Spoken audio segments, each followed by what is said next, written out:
স্বাগত বন্ধুরা, কারিকুরি আজ তোমাদের জন্য নিয়ে এসেছে। দেখো, একটা ফুলকপির রেসিপি।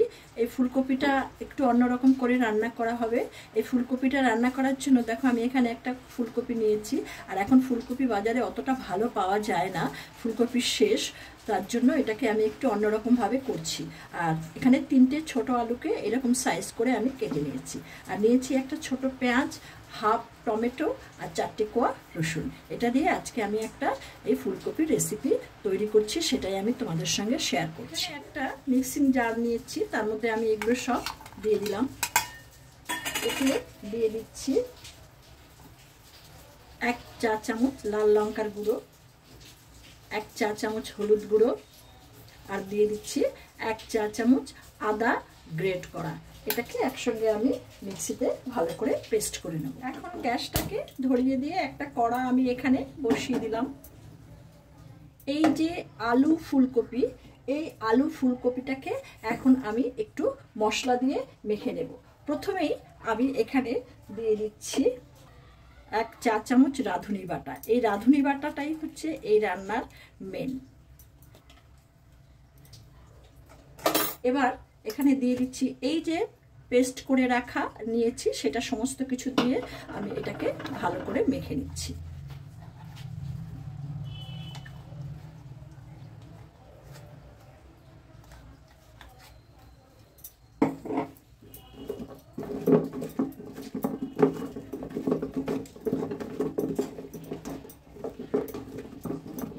দেখো, আমার এটা মাখা হয়ে গেছে। এবার এতে আমি দেব একটু কাঁচা সর্ষের তেল।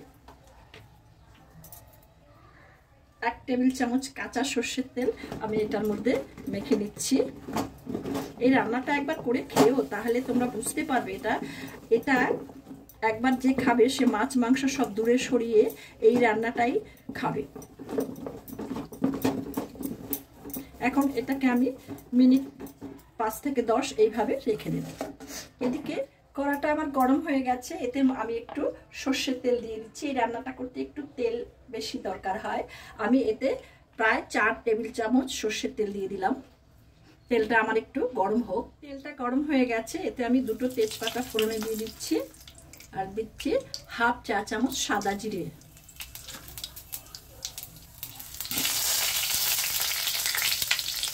আমার গরম হয়ে গেছে, ভাজা হয়ে গেছে। এখন দেখতে পাচ্ছ তোমরা ফোড়নের থেকে ধোয়া উঠছে।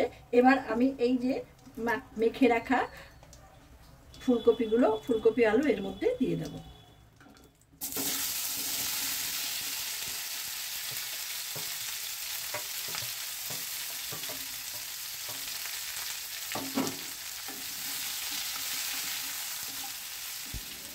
এখন এখানে আমি 1.5 চা চামচ লবণ দিয়ে দিলাম।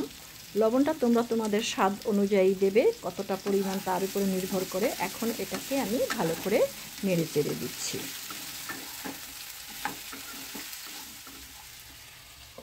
এখন এটাকে 2 থেকে 3 মিনিট চাপা দিয়ে রাখবো। 2 মিনিট হয়ে গেছে বন্ধুরা। এবার আমি ঢাকনাটা তুলে দেখি ফুলকপিটার কি অবস্থা। ভিডিওটি কে কোথা থেকে দেখছো অবশ্যই কমেন্ট বক্সে লিখে জানাবে তোমরা। এখন 2টো কাঁচা লঙ্কা এতে ভেঙে দিয়ে দিচ্ছি। আর তোমরা যে সমস্ত বন্ধুরা আমার চ্যানেলটিকে সাবস্ক্রাইব করোনি, তারা অবশ্যই চ্যানেলটিকে সাবস্ক্রাইব করে বেল আইকনের অল অপশানটিকে তোমরা প্রেস করবে, তাহলে আমার পরবর্তী সমস্ত নোটিফিকেশন তোমাদের কাছে সবার আগে চলে যাবে। আবার 2 মিনিটের জন্য এটাকে একটু চাপা দিয়ে দিলাম। 2 মিনিট পরে আবার ঢাকনাটা তুলে নিচ্ছি। ভিডিওটি ভালো লেগে থাকলে লাইক, কমেন্ট, শেয়ার করার অনুরোধ রইল।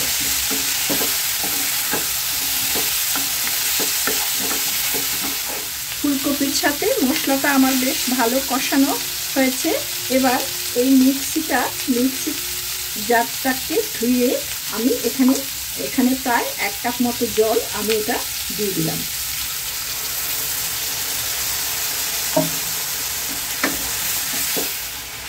এখন এটা আরেকটু কষানো হবে, এটাকে আবার একটু চাপা দিয়ে দিচ্ছি।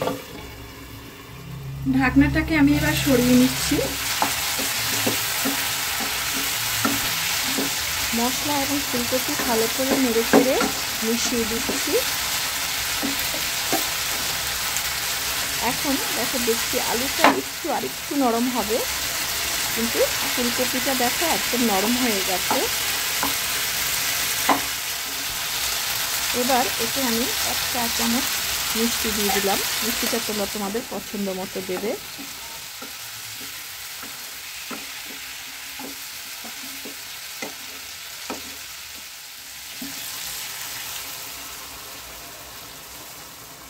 মিক্সির জারে করে আরও 1 কাপ জল আমি এতে দিয়ে দিলাম। এখানে আমি আর জল ব্যবহার করব না। এটাকে এবার একটু চাপা দিয়ে, আলুটা আমার একটু শক্ত আছে, ওই আলুটাকে নরম করার জন্য একটু চাপা দিয়ে এটাকে আরও 2 থেকে 3 মিনিট রাখবো। আগুনটাকে একটু মিডিয়ামে করে দিচ্ছি, ঢাকনা সরিয়ে নিচ্ছি। বন্ধুরা দেখো বেশ সুন্দর হয়েছে। এটা দেখতেও বেশ সুন্দর হয়েছে এবং খেতেও খুব ভালো হয়। একেবারে অন্যরকম ফুলকপি ডালনা। এটাকে আমি এবার নামিয়ে ফেলবো। আমার আলু সেদ্ধ হয়ে গেছে। দেখো তোমাদেরকে আমি দেখাচ্ছি কি সুন্দর হয়েছে রান্নাটা। ভীষণ ভালো হয় এটা খেতে, তোমরা একবার করে খেও। হয়ে গেল আমার রাঁধুনি পেঁয়াজ বাটা দিয়ে ফুলকপির ঝোল। এই রান্নাটা থাকলে মাছ মাংসের কিচ্ছু দরকার হয় না এবং হাঁড়িতে ভাতও অনেকটা কম পড়ে যায়। এই রান্নাটা এত টেস্টি হয়, একবার তোমরা করে খেও, করে না খেলে বুঝতে পারবে না। তো তোমাদের সঙ্গে আমার আবার দেখা হবে নতুন কোনো ভিডিও নিয়ে। তোমরা ভালো থেকো, সুস্থ থেকো, ধন্যবাদ।